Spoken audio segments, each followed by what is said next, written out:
ওনাকে ওনাকে ওনাকে আজকে এমন জরিমানা করেন ওনার মনে থাকে। আর শুধরাবেন কবে? কিয়ামতের আগে নাকি? বিষয়টা তো এরকমই, আপনাদের কাছে মনে হয় যে এরকমই। কি বলতে চান? এটার ব্যাখ্যা কি দিবেন? মূল্যগুলো আপডেট করছেন? আদা কত? আদা দেশিটা 190 আর বিদেশিটা চায়না চায়নাতে বিক্রি হতেছে 200 টাকা। চায়না 200 টাকা বিক্রি করতেছেন, লিখে রাখছেন 180 টাকা কেন? আচ্ছা এই যে দেখেন, আপনাকে আগে জরিমানা করা হয়েছিল? জি আপা। হ্যাঁ, কি শিখছেন জরিমানা থেকে? 200 আপা। কারণ আপনি 200 টাকা বিক্রি করতেছেন, 20 টাকা গ্যাপ এখানে লেখা। আপনি লিখে একটা তথ্য দিচ্ছেন, বিক্রিতে আরেকটা তথ্য দিচ্ছেন। এই প্রসিকিউশন লিখুন। আপনাদের তো যে কি করতে হবে জানেন? আপনাদেরকে প্রতিষ্ঠান বন্ধ রেখে এগুলো নিলামে দিতে হবে। এলাচ 3200 টাকা কিনছেন, বিক্রি কত? 3250 3300। এলাচ 2500 টাকা লিখে রাখছেন। এটা অনেক। আপনারা জানেন আমাদের মাননীয় প্রধানমন্ত্রীর নির্দেশনায় নিত্য প্রয়োজনীয় পণ্যের বাজারে এখন মনিটরিং আরও বেশি জোরদার করা হবে। কারণ আমাদের কাছে তথ্য আছে যে নিত্য পণ্যের বাজারে কিন্তু কোনো সংকট নেই, সাপ্লাই চেইন সব কিছু সরবরাহ সঠিকভাবে রয়েছে। তারপরেও কিন্তু যদি আমাদের কাছে কিছু তথ্য তো অবশ্যই আছে যে কেউ কেউ কারসাজি করছে কিছু পণ্যের জন্য। তো সেই হিসেবে মাননীয় প্রধানমন্ত্রীর নির্দেশনায় আমাদের প্রতিমন্ত্রী মহোদয়, আমাদের মহাপরিচালক মহোদয়কে যে যে নির্দেশনা দিয়েছেন সে আলোকে আজকে ঢাকা শহরে আমরা অনেকগুলো টিম একসাথে কাজ করছি।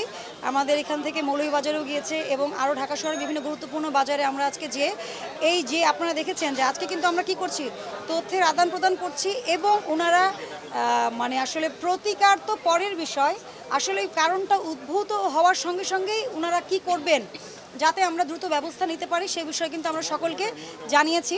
তবে আসলে সব আরও কিছু দোকান খোলা থাকলে আমরা আর হয়তো ব্যাপকভাবে এটা করতে পারতাম। আর যেটা মিসম্যানেজমেন্ট বলছেন, এটা আসলে আমাদের যারা এই লেভেলে ব্যবসা করেন ওনাদের আসলে শিক্ষা এবং ওনাদের সচেতনতার লেভেলটা এটা আসলে 1-2 দিনে তো আনয়ন করা সম্ভব না। এই জন্য কিন্তু আপনি দেখেছেন আমরা একজন সে ছোট ব্যবসায়ী কিন্তু সে যেহেতু আগেও একবার তাকে আমরা সতর্কতামূলক জরিমানা করেছিলাম, সে কিন্তু এটা শুধরায়নি, সেজন্য কিন্তু আমরা আজকে ওনাকে বড় আকারে জরিমানা করছি। ওনার জন্য কিন্তু এটা বড় জরিমানা।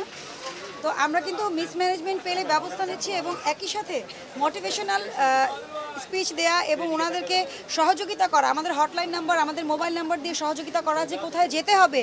অনেক ব্যবসায়ী হয়তো আগে জানতেন না যে কোথায় যেতে হবে বা তথ্যটা দিতে হবে।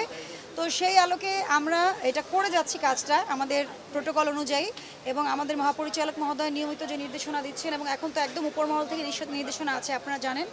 এবং আপনারা কিন্তু দেখেছেন পেঁয়াজের বাজারে ওনারা বলেছে সাপ্লাই চেনে কোনো সমস্যা নেই, মোটামুটি সকল পণ্যেরই প্রাইস কিন্তু এখনও স্টেবল আছে। অবশ্যই ভালো, এটা একটা ভালো সাইন। তবে ওনারা যে নিয়মগুলো মানছে না, যেটা মূল্য তালিকা প্রদর্শন করা অথবা আপনার সঠিকভাবে ক্রয় বিক্রয় মূল্যটা লেখা, এটা আসলে পার্সোনাল একটা সচেতনতার জায়গা আছে। তো সেই জায়গাটা আসলে ওনারা শিখবে, আমরা মনে করি না যে শিখবে না, হয়তো কারোর জন্য একটু তাড়াতাড়ি, কেউ কুইক লার্নার, কেউ হয়তো একটু স্লো লার্নার। তো এই জন্য আমরা মনে করি যে চেঞ্জ অবশ্যই আসবে এবং অবশ্যই এসেছেও অনেক, এটা বলতে হবে।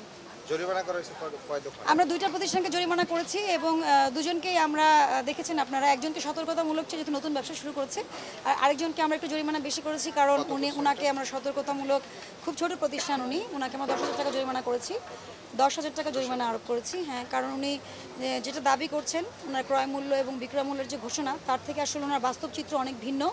তো সে ছোটো ব্যবসায়ী হলেও কিন্তু তাকে দেখে আজকে তার আশেপাশে যারা ব্যবসা করছেন তারা এই মেসেজটা নেবেন যে আপনি ছোট ব্যবসায়ী বা বড় ব্যবসায়ী, এর চেয়েও গুরুত্বপূর্ণ বিষয় আপনি কিন্তু কনজিউমার এন্ডে কাজ করছেন, আপনার কাছ থেকে সরাসরি কনজিউমারের হাতে প্রোডাক্টটা চলে যাচ্ছে।